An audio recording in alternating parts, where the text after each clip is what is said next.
সেইকাৰণে মই চেষ্টা কৰিছো মোৰ জীৱনত যিমানে মোৰ প্ৰত্যাহ্বান আহক মই আগুৱাই যাম। মই প্ৰত্যাহ্বান মোৰ আহিল, মই দুবাৰকৈ জেলত গলো, তথাপি মই ভাঙি পৰা নাই, মই আগুৱাই আছো, ৰাজনীতিক মই যুঁজ দি আছো। গতিকে মই এইবিলাক সমস্যা আহি থাকিব, গতিকে মোক যিমান জেলত দিব পাৰে, যিমান টুল কৰি থাকক ৰাইজৰ, মোক ক'বলগীয়া একো নাই। মই যি কামত আহিছো আৰু সেই কাম ছাকচেছ কৰিম, সেইটোহে মোৰ কথা। মোৰ সমষ্টিত দুখীয়া মানুহৰ ৰাজ চলিব। সি যে ইনএফিচিয়েল MP, পঢ়া শুনা কৰিছো, মইতো নিজৰ ঘৰৰ তলত কৰিব পৰা নাই, মই ৰাস্তাতেহে পঢ়া শুনা কৰিছো, জুইৰ পোহৰত পঢ়িছো, মানুহে মোক তিৰপল কিনি দিছিলে। সৰু কথা জানিব মন গৈছে, কি খাই ভাল পোৱা? মই তেনেকুৱাই নাই, মই নিমখ ভাত খাই ভাল, মানে সৰু সুৰা মই নিমখ ভাতো পোৱা নাছিলো আগত, তেনেকুৱা অৱস্থাত মই মানুহ হৈছো। যিমান মানুহ আছে ট্ৰল কৰি থাকক, চুগেলি কিন্তু পিছ পোৱা নাই, চুগেলি আগুৱাই আছে।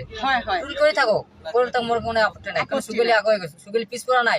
ট্ৰল কৰিলে যে চুগেলিক ঠাট্টা কৰে, মস্কাৰী কৰে, কিবা কিবি কৰি থাকে, ইটিংকি কৰি থাকে, অহংকাৰ যিমান আছে কৰি থাকক, কোনোবা কি কৰে, আমাৰ সেইবিলাক ফেক্টৰ নহয়। গতিকে মই এটা কথা কি যে পিছুৱাই যাব নালাগে, মানুহে যি কৰে কৰক, আগুৱাই যাব লাগে।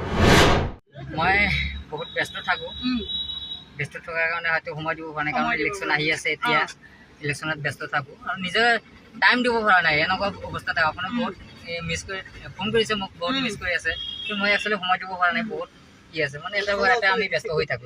আৰু মাজতে ইমান ধুনীয়া কইনা বিয়া পাতিছা, মই আজি দেখিম বুলি ভাবিছিলো, আৰু গুৱাহাটী আহিছা, লগত কিয় লৈ অহা নাই? মোৰ সেইটো এটা কমপ্লেইন আছে। নাই কিয়? প্ৰেমত ইমান ইণ্টাৰেষ্ট নাই নেকি? মই হলো একদম পলিটিকেল ষ্ট্ৰং মানুহ, কাৰণ মই এতিয়া দেশৰ কাম কৰিবলৈ ৰাইজৰ, মই ছ'চিয়েল যেহেতুকে পলিটিকেলৰ কথা কৈছা, তোমাৰ আগ্ৰহটো কেতিয়াৰ পৰা হ'ল এইটো পলিটিকেলত? মই আগৰ পৰা, যেতিয়া মই নৌকা চলাইছো তাৰ পৰাই আছিলে। মই মানুহক, দুখীয়া মানুহক চাই বহুত মৰম লাগিছে, বহুত দুখ লাগে কেতিয়াবা, যেনেকুৱা মানুহৰ অৱস্থা, দুখীয়া মানুহৰ সেই অৱস্থা চাই মই তেতিয়া এটা অনুভৱ কৰিছিলো যে মই ডাঙৰ মানুহ হলে আৰু মই সেই দুখীয়া মানুহৰ সমস্যাবিলাক আমি দূৰ কৰিম। সঁচাকৈ, আৰু আমি লগ পায়ো ইমান তেওঁৰ অন্তৰখনৰ কথা বুজি পাইছো। আচলতে ছচিয়েল মিডিয়াত ইমান ট্ৰল কৰে কিছুমানে, সেই ট্ৰলসমূহক কেনেকে লোৱা, সহজে হজম কৰিব পাৰা নে? এইটো মানুহক এটা কাম কৰিলে ভাল পাব, বেয়া পাব, সকলোতে মোক ভাল নাপায়। কিছুমানে যিমান মানুহ আছে ট্ৰল কৰি থাকক, চুগেলি কিন্তু পিছ পোৱা নাই, চুগেলি আগুৱাই আছে। ট্ৰল কৰি থাকক, মোৰ কোনো আপত্তি নাই, কাৰণ চুগেলি আগুৱাই গৈছে, চুগেলি পিছ পৰা নাই। ট্ৰল কৰিলে যে চুগেলিক ঠাট্টা কৰে, মস্কাৰী কৰে, কিবা কিবি কৰি থাকে, ইটিংকি কৰি থাকে, অহংকাৰ যিমান আছে কৰি থাকক, কোনোবা কি কৰে, আমাৰ সেইবিলাক ফেক্টৰ নহয়। গতিকে মই এটা কথা কি যে পিছুৱাই যাব নালাগে, মানুহে যি কৰে কৰক, আগুৱাই যাব লাগে। সেইকাৰণে মই চেষ্টা কৰিছো, মোৰ জীৱনত যিমানে মোৰ প্ৰত্যাহ্বান আহক মই আগুৱাই যাম। মই প্ৰত্যাহ্বান মোৰ আহিল, মই দুবাৰকৈ জেলত গলো, তথাপি মই ভাঙি পৰা নাই, মই আগুৱাই আছো, ৰাজনীতিক মই যুঁজ দি আছো। গতিকে মই এইবিলাক সমস্যা আহি থাকিব, গতিকে মোক যিমান জেলত দিব পাৰে, যিমান টুল কৰি থাকক ৰাইজৰ, মোক ক'বলগীয়া একো নাই। মই যি কামত আহিছো আৰু সেই কাম ছাকচেছ কৰিম, সেইটোহে মোৰ কথা। একদম শুভেচ্ছা থাকিল আমাৰ। আৰু এইখিনিতে দুই এটা সৰু কথা জানিব মন গৈছে, কি খাই ভাল পোৱা?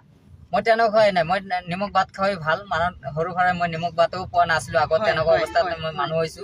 আৰু দাইল ভাতেই মই খাওঁ, মই বেলেগ মানে মাছ মাংস এইবিলাক বেছি ভাল নাপাওঁ। সেইটোৱে। আৰু এনে কি কৰি ভাল লাগে, কিবা হবি?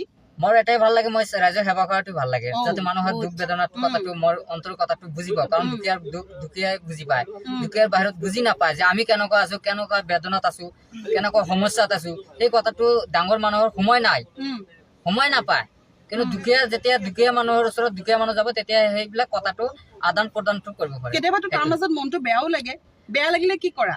বেয়াটো নালাগে কেতিয়াও, কাৰণ কেতিয়াবা কি লাগে ধৰক মানে টাইম সময় দিব পৰা নাই, এনেকুৱা অৱস্থা হয় কেতিয়াবা, কিন্তু বেয়া কৰি লাভ নাই, কাৰণ আমিওতো তেনেকুৱা প্লেটফৰ্মত এদিন আছিলো।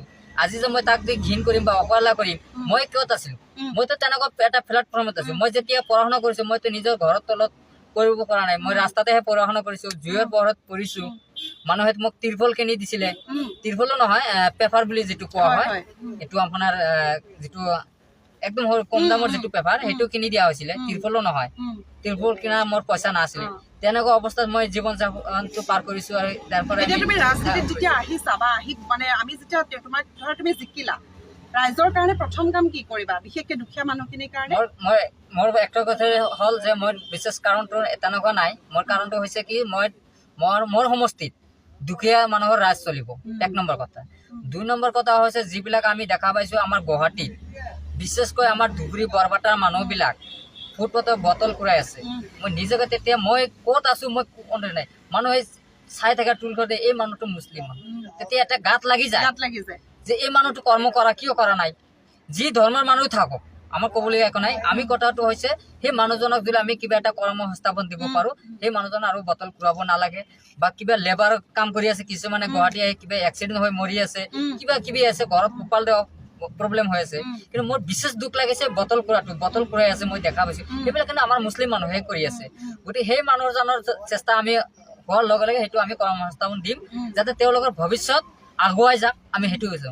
আৰু দ্বিতীয় কথা আছে, আৰু এটা কথা কি, আমাৰ কিছুমান ক্ষেত্ৰত কি এতিয়া কিছুমান আগুৱাইছে, শিক্ষাৰ ক্ষেত্ৰত পিছ পৰি আছে। সেই শিক্ষাৰ ক্ষেত্ৰতো আমি আগুৱাই ল'বলৈ কাৰণে আমি চেষ্টা কৰিম। শিক্ষাটো মেইন কথা, আৰু দুখীয়া মানুহক কিয় টাৰ্গেট কৰি লৈছে? গতিকে আমি শিক্ষাটো যেতিয়া আমি ছাকচেছ কৰিব পাৰিম, তেতিয়া সকলো সমস্যা সমাধান হয়। কিমান ভাল লাগিল, আৰু ইমান ভাল ভাল কথা কৈছা। মই বহুত ডাঙৰ মানুহ লগ পাইছো, তেওঁলোকৰ মুখেদি কিন্তু এনেকুৱা কথা কেতিয়াও ওলোৱা নাই। ইমান ডাঙৰ মানুহ নহয়, আমি সৰু এটা মানুহ। নাই নাই, ডাঙৰ মানুহে হয়। আৰু হেৰি কি বুলি কয়, আৰু এটা কথা কওঁ, মাজে মাজে ইংৰাজী কোৱা হয়। আজি ভিডিঅ'টোত কিবা এটা ইংৰাজীত বাক্য নাই, তেনেকুৱা ইংৰাজী নহয়। মই ইংৰাজী ধৰক কিছুমান কথাত মানে কিছুমান উদাহৰণ কোৱা হয়, যেনেকুৱা আছিল আমাৰ বদৰুদ্দিন আজমলে চাবত যিহেতু আমি খেলিছিলো, তেওঁক মই কওঁ he is a inefficient MP, directly মই কওঁ, কাৰণ তেওঁ এজন অযোগ্য সাংসদ হয়। কোনো ধৰণৰ উন্নত নাজানে, কেনেকৈ কাম কৰিব লাগে, কেনেকৈ মানুহ কৰ্মসংস্থাপন দিব লাগে, সেই বিষয়টো নাজানে। আজি তেনেকুৱা কাৰণে আমি বহুত সমস্যাতে আমি জৰ্জৰিত সমস্যাত আছো। গতিকে যদি এইবাৰ মোক ৰাইজে বিবেচনা কৰে, এইবাৰ যদি মোক দিল্লীত পঠায়, মই সেইটো সমস্যাটো সমাধান কৰিম। সেইটোৱে কথা। একদম best of luck in your future life. ভাল লাগিলে লগ পাই। Nice to meet U.